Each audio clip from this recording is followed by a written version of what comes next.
ची भाजी बनवायची आहे. त्यासाठी लागणारं साहित्य: पनीर, तमालपत्र, जिरं, गरम मसाला, लाल तिखट, कांदा, लसूण, आलं, टमॅटो आणि मीठ टाकून वाटलेलं आहे ते. आता कढई तापत आलेली आहे, त्यात आपण 4 चमचे तेल टाकून घेऊया. तेल तापलं की त्याच्यामध्ये आपण तमालपत्र टाकूया.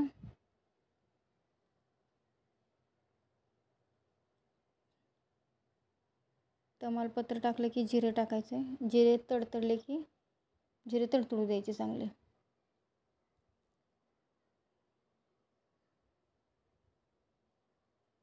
त्यानंतर कांदा, टमॅटो, लसूण, आलं आणि मीठ हे तेलात परतून त्याची बनवलेली प्युरी आहे ती प्युरी आपण तेलात टाकूया. कांदा, टमॅटो, आलं, लसूण याची प्युरी बनवलेली आहे ती प्युरी आपण तेलात टाकून घेऊया आणि परतून घेऊया. चांगलं लाल होईपर्यंत परतायचं आहे.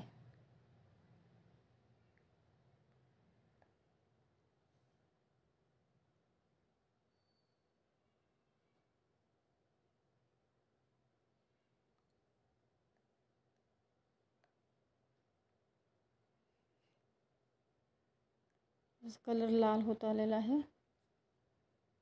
कडाने लाल कलर सुटला तर परतून झालेला आहे. आता याच्यामध्ये गरम मसाला आणि लाल तिखट टाकून घेऊया. मिक्स करून घ्यायचं. टमॅटोमुळे ह्याला लाल कलर सुटलेला आहे. चांगलं मिक्स करून घ्यायचं.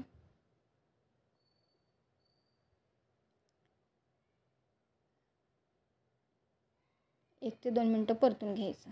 आता परतल्यानंतर त्याच्यामध्ये थोडी क्रीम ॲड करूया. क्रीम ॲड करून मिक्स करून घ्यायचं. मिक्स केल्यानंतर त्याच्यामध्ये पनीर टाकूया. पनीर मी इथं कच्चंच घेतलेलं आहे, परतलेलं नाही. तेलात परतून घेतलेलं नाही आहे मी. पनीर असंच बाजारातून विकत आणून कट करून टाकलेलं आहे.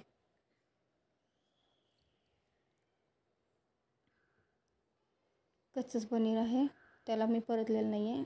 आता ही अशी भाजी घट्ट झालेली आहे. अशी हॉटेलसारखी, ढाब्यासारखी वाटते तशी भाजी झालेली आहे. छान झालेली आहे.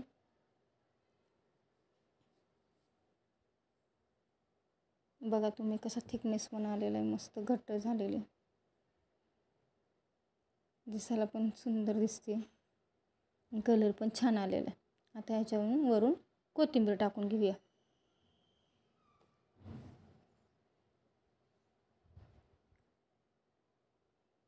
पनीरची भाजी तयार झालेली आहे. दिसायला पण छान झालेली आहे आणि चवीला पण खूप छान लागते.